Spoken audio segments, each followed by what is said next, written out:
English ಕಲಿಸುವಾಗ sight words ಕೂಡ ಕಲಿಸ್ಬೇಕಾಗತ್ತೆ. ಅಂದರೆ ಈಗ ಫೋನಿಕ್ಸ್ ಸೌಂಡ್ಸನ್ನು, ಲೆಟರ್ ಸೌಂಡ್ಸನ್ನು ಕಲಿಸೋದ್ರ ಜೊತೆಗೆ ನಾವು ಏನು ಮಾಡಬೇಕು, ಸೈಟ್ ವರ್ಡ್ಸ್ಗಳನ್ನು ಕೂಡ ಕಲಿಸ್ಬೇಕು. ಹಾಗಾದರೆ ಸೈಟ್ ವರ್ಡ್ಸ್ ಅಂದರೆ ಏನು, ಇವನ್ನ ಯಾಕೆ ಕಲಿಸ್ಬೇಕು ಅಥವಾ ಹೇಗೆ ಕಲಿಸ್ಬೇಕು ಅಂತಕ್ಕಂಥದ್ದು ಒಂದು ವಿಷಯವನ್ನು ಇವತ್ತಿನ ವಿಡಿಯೋದಲ್ಲಿ ನಾವು ಶೇರ್ ಮಾಡ್ತಾಯಿದ್ದೀವಿ. ಸೈಟ್ ವರ್ಡ್ಸ್ ಅಂದರೆ, sight words are commonly used words that young children are encouraged to recognize by sight rather than sounding them out. These words often appear frequently in text and can be challenging to decode using phonics because they may not follow regular spelling or pronunciation rules.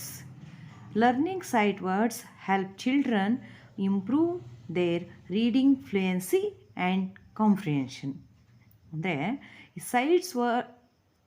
Site words are commonly used words, ಅಂದರೆ ಕಾಮನ್ನಾಗಿ use ಮಾಡ್ತಕ್ಕಂಥ ವರ್ಡ್ಸ್ಗಳಿದೆ. That young children are encourage to recognise by sight, ಅಂದರೆ ಈ ಕಲಿತಕ್ಕಂತಹ ಮಕ್ಕಳು ಅವುಗಳನ್ನು by ಸೈಟಿಂದ recognise ಮಾಡಬೇಕು, ಅಂದರೆ ನೋಡೋದ್ರ ಮೂಲಕನೇ ಅದನ್ನು ರಿಕಗ್ನೈಸ್ ಮಾಡಬೇಕು. Rather them sounding them out, ಅಂದರೆ ಅವುಗಳನ್ನು ಸೌಂಡ್ ಮಾಡೋದಕ್ಕಿಂತ, ಸೌಂಡ್ ಅಂದರೆ ಈಗ ನಾವು ಹೇಳ್ತೀವಿ, ಈಗ ಕ್ಯಾಟ್ ಅನ್ನೋದನ್ನು ಕ ಆ ಟ ಕ್ಯಾಟ್ ಅಂತ ಸೌಂಡ್ ಮಾಡ್ತೀವಿ, ಕ್ಯಾಟ್ ಅನ್ನೋ ವರ್ಡನ್ನು. ಬಟ್ ಇಲ್ಲಿ ಸೈಟ್ ವರ್ಡ್ಸ್ಗಳನ್ನು ಈ ಥರ ಸೌಂಡ್ಸ್ಗಳನ್ನು ಜಾಯಿಂಟ್ ಮಾಡಿದ್ದು ಸೌಂಡ್ಸ್ಗಳನ್ನ ಹೇಳ್ತಾ ಕಲಿಯೋದಕ್ಕಿಂತ ಅವುಗಳನ್ನ ಬೈ ಸೈಟಿಂದ ಕಲಿಬೇಕು, ಅಂದರೆ ನೋಡಿದೆ ಆ ಒಂದು ಶಬ್ದಗಳನ್ನು ಕಲಿಬೇಕಾಗುತ್ತೆ. These words often appear frequently in text.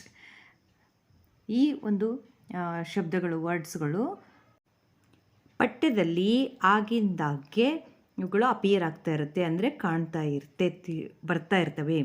And can be challenging to decode using phonics.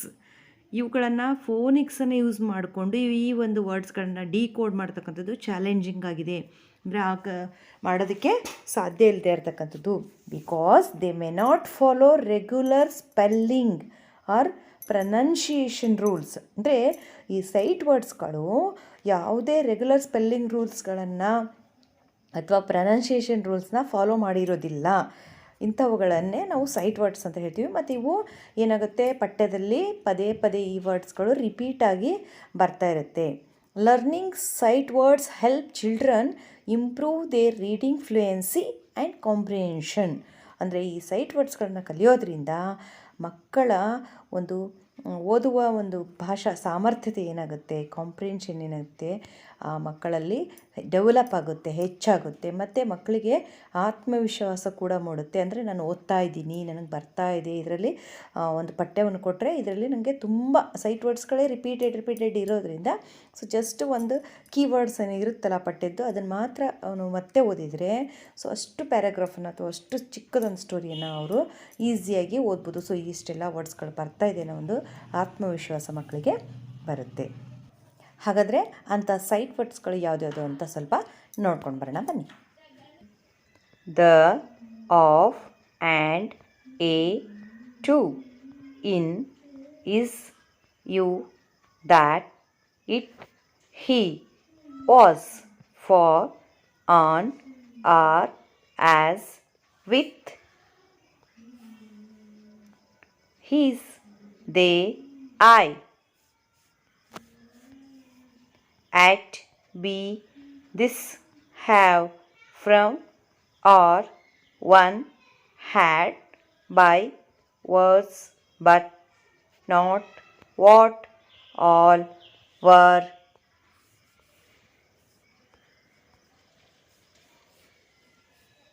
We, when, your, can, said.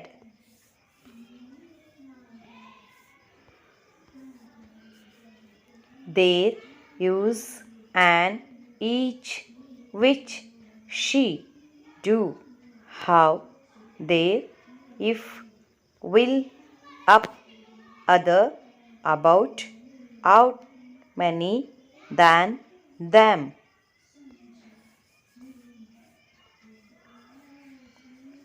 These, so.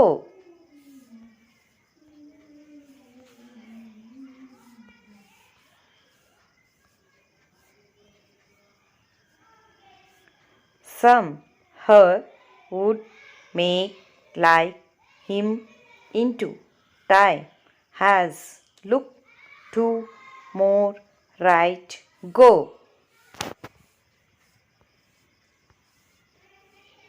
See, number, no, way, could, people.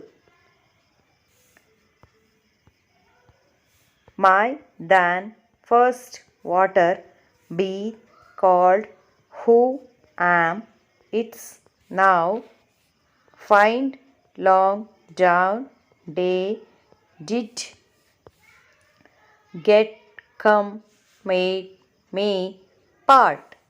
So ಇದು ಕಾಮನ್ ಆಗಿ use ಆಗ್ತಕ್ಕಂತಹ 100 ಒಂದು site ವರ್ಡ್ಸ್ಗಳಿದೆ. So ಇವನ್ನ ಯಾವ ಥರ ಕಲಿಸ್ಬೇಕು ಅಂದರೆ ಇವುಗಳನ್ನ just ಬಾಯಟನ್ನು ಮಾಡ್ತಾ ಮಾಡ್ತಾ ಮಗು ಕಲೀಲೇಬೇಕಾಗುತ್ತೆ. ಓನ್ಲಿ ಬೈ ಬಾಯಟ್ spelling. THE the, OF of, HAVE have, FROM from, TIME time. So ಇವುಗಳನ್ನ ಏನು ಮಾಡಬೇಕು ಮಗು ಬರೀ ಹೇಳ್ತಾ ಅವುಗಳನ್ನು ಸ್ಪೆಲ್ಲಿಂಗ್ಗಳನ್ನು ಪ್ರಾಕ್ಟೀಸ್ ಮಾಡ್ತಾ ಬಾಹ್ಯಾಟ್ ಮಾಡ್ತಾನೆ ಕಲಿಬೇಕಾಗುತ್ತೆ. ಇದಕ್ಕೆ ಯಾವುದೇ ಸ್ಪೆಲ್ಲಿಂಗ್ ರೂಲ್ಸ್ಗಳು, ಪ್ರೊನೌನ್ಸಿಯೇಷನ್ ರೂಲ್ಸ್ಗಳು ಅಡಾಪ್ಟ್ ಆಗಲ್ಲ. ತುಂಬ ವರ್ಡ್ಸ್ಗಳಿಗೆ ಕೆಲವೊಂದಕ್ಕೆ ಆಗುತ್ತೆ. ಮೇಕ್, ಲೈಕ್ ಈ ಥರದ್ದು ಸ್ವಲ್ಪ ಮಾತ್ರ, ಇಲ್ಲೊಂದು ಮಾತ್ರ ಏನಾಗುತ್ತೆ ಆಗುತ್ತೆ, ರೂಲ್ಸ್ ಅಡಾಪ್ಟ್ ಆಗುತ್ತೆ.